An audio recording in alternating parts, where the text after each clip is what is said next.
The Tao Te Ching, some call it the wisest book ever written. Someone once sent me a copy of a book called Jesus and Lao Tzu. And on the left-hand side of the page were all the sayings of Lao Tzu. And on the right-hand side of the page were all the sayings of Jesus that mirrored what Lao Tzu had said 500 years before his birth. Now, I'm not saying Jesus was plagiarizing, but I am saying there are eternal truths. And these eternal truths come to me directly out of the Tao. And I did this for each of the 81 verses of the Tao. And the opening line of the Tao Te Ching says, "The Tao that can be named is not the Tao." As soon as you try to define this invisibleness that is within each and every one of us, that keeps occupying these new bodies all the time, while the body continues to change, who we are is infinite. So I wrote a few words out about what I think of as the soul. Let me just share them with you. The ideal of the soul, this part of you that is never changing, this part of you that is infinite. And that word infinite is a very important word to think about because it's the opposite of finite. Finite means something begins and ends. If it didn't end any place or didn't begin any place, we wouldn't be able to call it finite. We would say it is always continuing. The minute that it stops, the minute we have a form to it, the minute we place anything on it that is associated with this physical, corporeal world that we all live in, it moves from the infinite to the finite. So to try to define that which is infinite with a brain or a mind that is finite is an impossibility. Lao Tzu knew this and understood this. It's why meditation is such an important part of the process of coming to our highest self, coming to know who we are. It's the place where there are no beginnings. Herman Melville once said that God's one and only voice is silence. Is silence. It's the one place where there's nothing finite there. And Blaise Pascal, the famous French philosopher and scientist, once said that all of man's troubles stem from his inability to sit quietly in a room alone. But most of us just aren't comfortable with this because we have come to believe and trust in the evidence for who we are is on the basis of that which we can touch and see and feel and smell, what our five senses tell us. But our five senses lie to us. William Blake pointed that out beautifully in one of his poems back in 1777. He said, "To see the world in a grain of sand, and a heaven in a wildflower, to hold eternity in the palm of your hand, and infinity in an hour, we are all led to believe a lie when we see with, not through the eye, which was born in a night, to perish in a night, while the soul slept in beams of light." We are all infinite beings in a temporary human experience. I've said it over and over again. Whenever people ask me what's my very favorite quote, my very favorite observation, it came from Pierre Teilhard, the French priest who was excommunicated from the Catholic Church for his outrageous ideas. He said that we're not here as human beings having a spiritual experience. It's the other way around. We are all infinite spiritual beings having a temporary human experience. And coming to a place where we live our lives from that infinite place and beginning to know our soul, it's one of the reasons why I accepted an invitation to come here. I do yoga myself 5-6 times a week. I know the significance of it for me in my own body and my own health, my own life, my own emotional state. I know that when I meditate, I'm better. I know that when I do yoga, I'm healed. And so I came. So getting to know the soul, the spirit, and not identifying ourselves on the basis of our physical senses. It's the essence of my newest book, which is a PBS special called Wishes Fulfilled.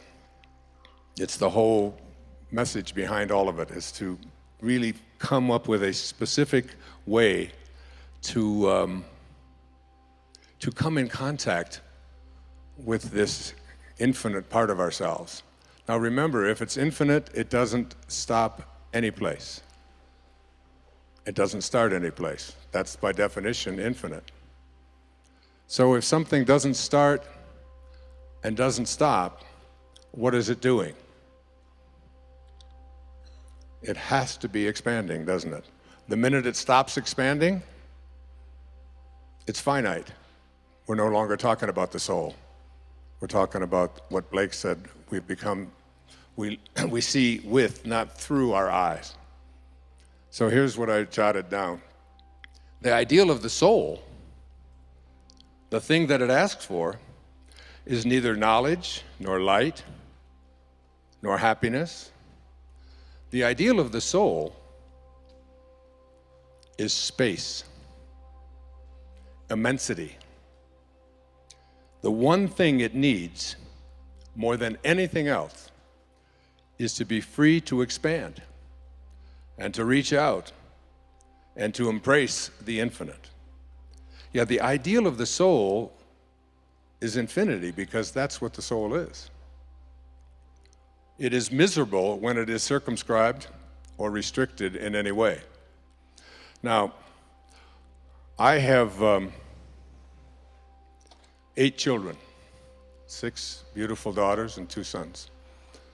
And one of the things that I know, I used to say that before I had children, I had 8 theories about how to raise children. And now I have 8 children and no theories. All right? But one of the things I know about children is that no one likes being told what to do. And this isn't just children, this is all of us. One of my favorite songs is a song from when I was back in high school. Oh, give me land, lots of land, and the starry skies above. Boy, you know it. Don't fence me in. Don't restrict me. Don't put boundaries on me. Don't tell me what I can do and what I can't do. Don't tell me how to be there. Don't tell me what to wear, what to think. Don't tell me how to do yoga. Don't tell me, I don't want to be told.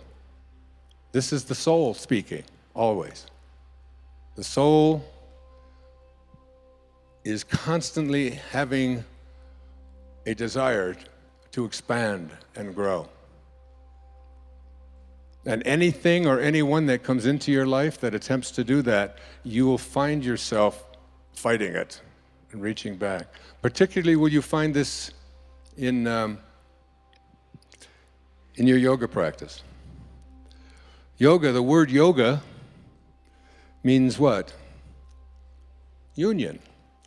Union with what? Your highest self. Union with God. This is what the highest self is. It's the part of you, the place within you that is not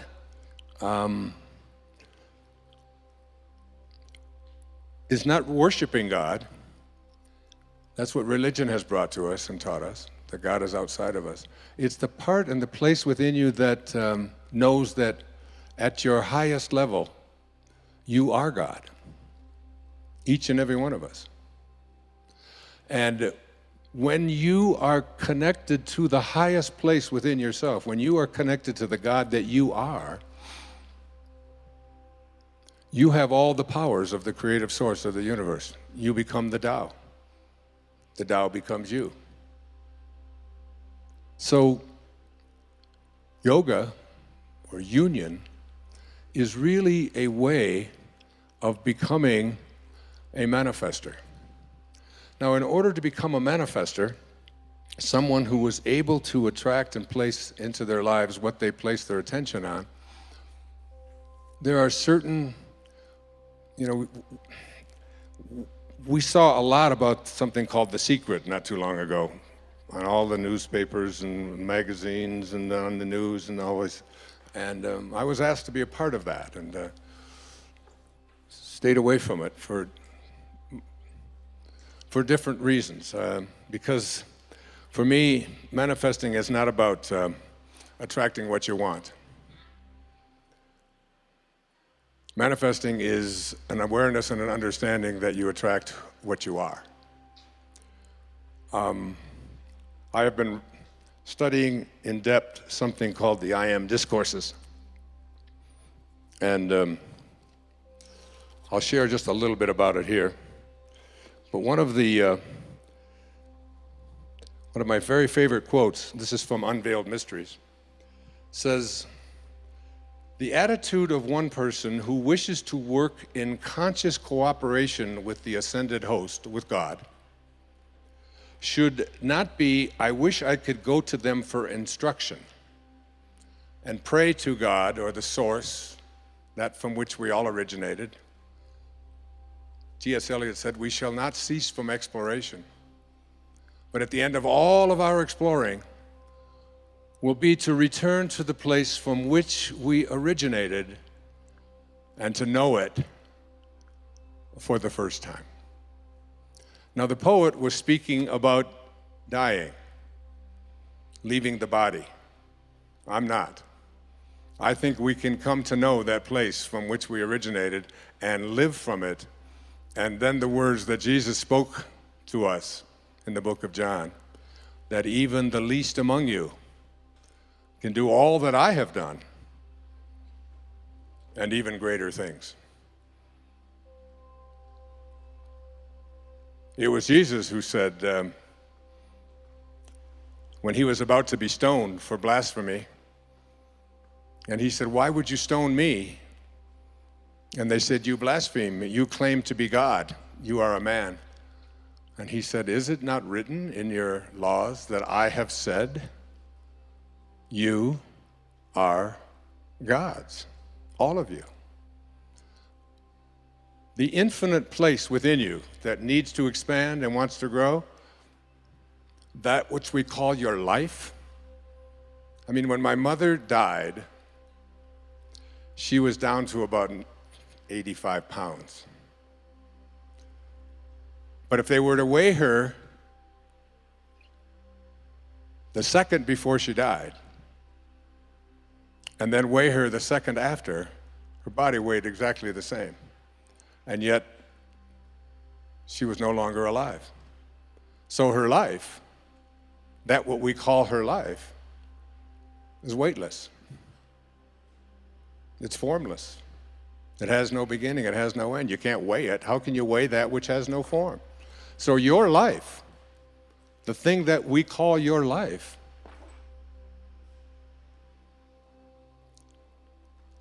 is God. That's what you are. That's what every single one of us are. So here's what Saint Germain said. "The attitude of one who wishes to work in conscious cooperation with the ascended host should not be, I wish I could go to them for instruction, but rather, I will so purify, discipline, and perfect myself and become such an expression of divine love and wisdom and power, then I can assist in their work. Then I will automatically be drawn to them." If you want to attract into your life what it is that you feel is missing, then what you have to do is to become like these great ascended masters. I honestly feel that I spent the first 10 years of my life in a series of foster homes and orphanages.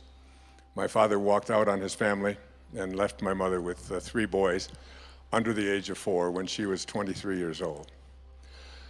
And so I had a great blessing in those earliest years of my life to be able to go within and discover something that I came here to teach, which is self-reliance.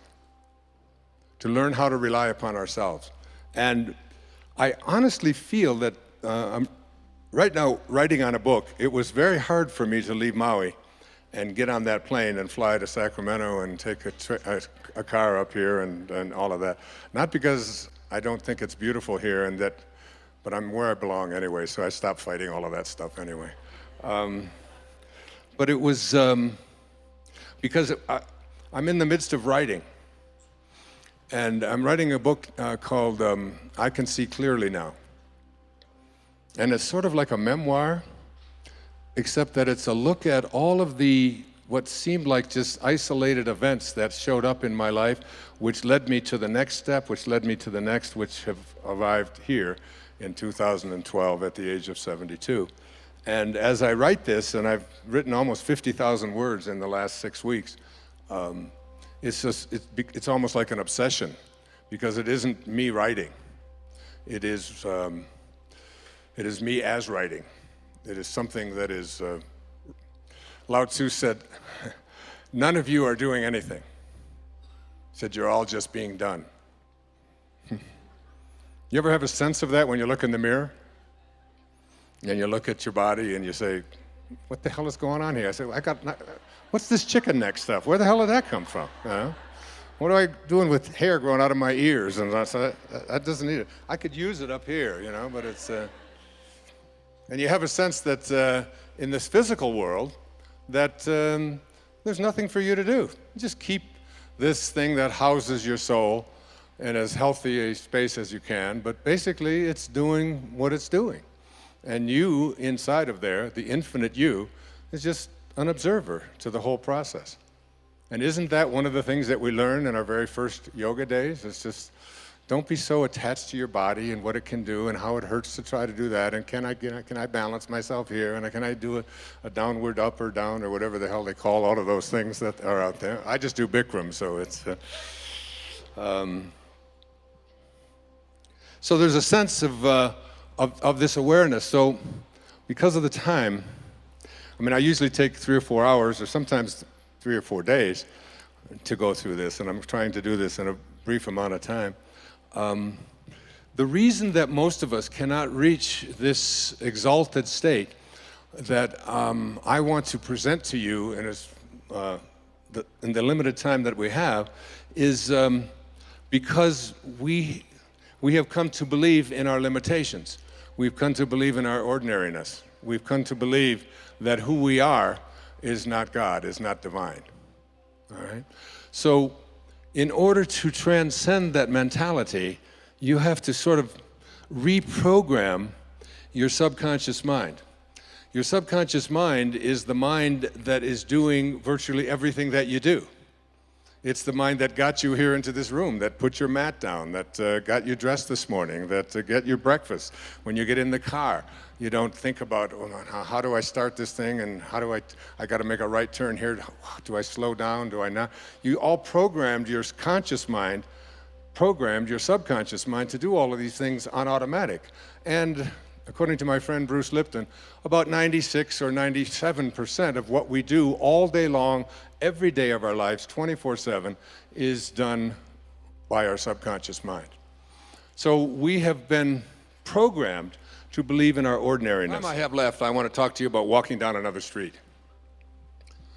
And this other street is a street in which you have an awareness that not only do you have a physical body, but you have come to believe that this physical body is who you are, and that you have locked yourself into these 5 senses and decided that whatever evidence they provide for you is how you identify and define your reality. By what I see, by what I hear, by what I smell, by what my life looks like, by how much money I have, by the stuff that I possess.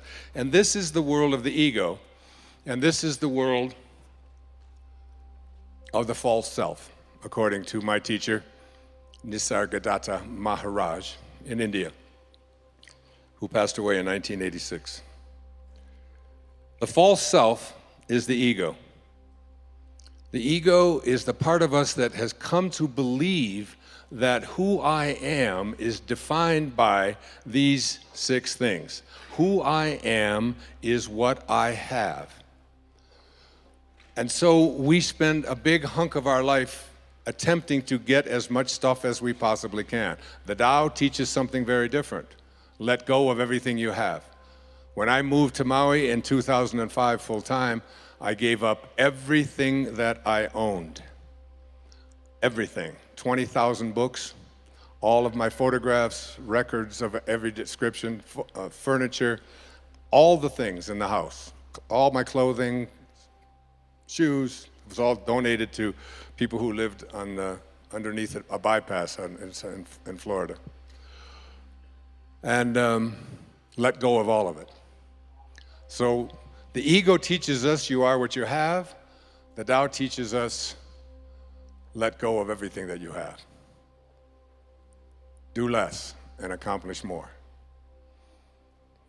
One of Lao Tzu's most famous observations was, I do nothing and leave nothing undone. My son has taken to becoming a spiritual Taoist. Every time I tell him to do something, he says, I do nothing. And I leave nothing undone. But there's much wisdom in that. I could go on into that. The second thing that the ego teaches us is that who I am is not only what I have, but who I am is what I do, what I accomplish. And so we spend a big hunk of our lives believing that the way that we become, quote, successful, happy, fulfilled, self-actualized, whatever it might be, is on the basis of what I accomplish, what my resume looks like, how many promotions I get. And so we send our children off to school and we ask them to learn to identify themselves on how much they get and what they accomplish. Your grades become more important than what it is that you are studying. What you own, what clothes you wear, what labels you have, and so on. And we become obsessed with this kind of absurdity. And this is the false self at work.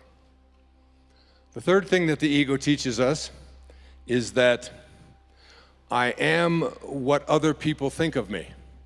I am my reputation. So becoming obsessed with our reviews, what people think of us, other people's opinions, getting the approval of others. We talk about peer group approval needs and so on. I have 8 children that aren't concerned about those things. They were never raised with that kind of a mentality. The whole idea of, trying to please other people was something that they consistently heard from their mother and myself, that this isn't important to us. We're not attached to that. And this kind of an attachment. So the Tao teaches us that what you think of me is none of my business. What the ego teaches us is that what you think of me is the most important thing that I have, and so I'll do whatever it is that I need to do in order to get you to agree with me, to like me, to approve of me, and so on. The fourth thing that the ego teaches us, this false self, is that who I am is separate from everyone else. And so we are raised in this world of the false self, which teaches us that we have to be in competition with everyone else. We have to defeat someone else. Being number one is the most important thing, and you see people doing this all the time at football games and and you'll see it when the Olympics come up, that the gold medal is more important than anything else, and you'll see people weeping and sobbing over this idea that I have to be better than somebody else in order to be fulfilled in my life.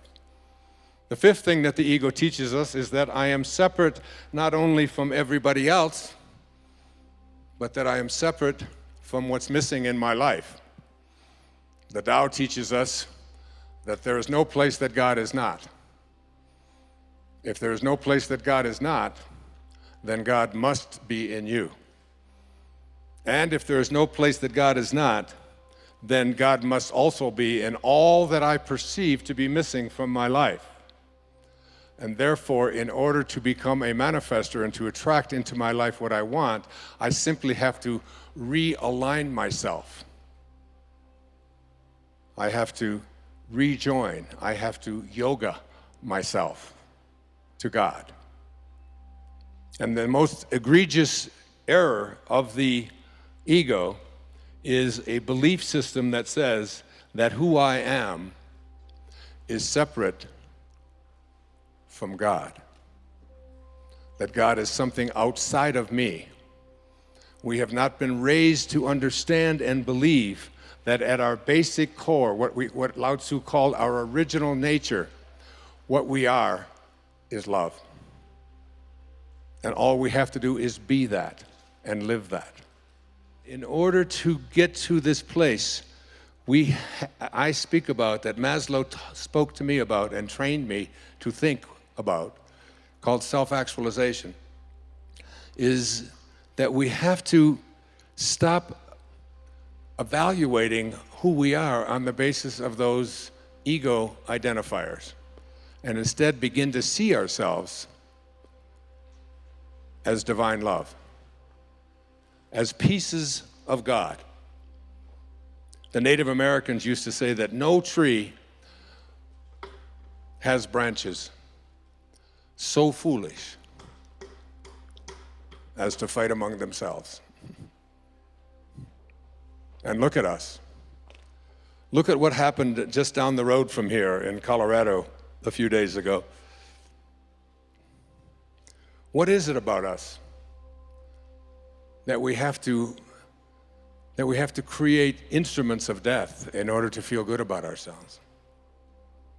What is it about us that we have to destroy each other and be in competition with each other, and even create things called weapons? It's why Lao Tzu left the place where he left in ancient China at the time of the Warring States. And a big part of the Tao, something like 31 verses out of the 81 verses, speak to the absurdity of having weapons and killing each other. He said that every death in battle should not be celebrated, but should be mourned, because it gives evidence that we have not reached this place and understand what T.S. Eliot was speaking, this place from which we originated, this place to which we shall return.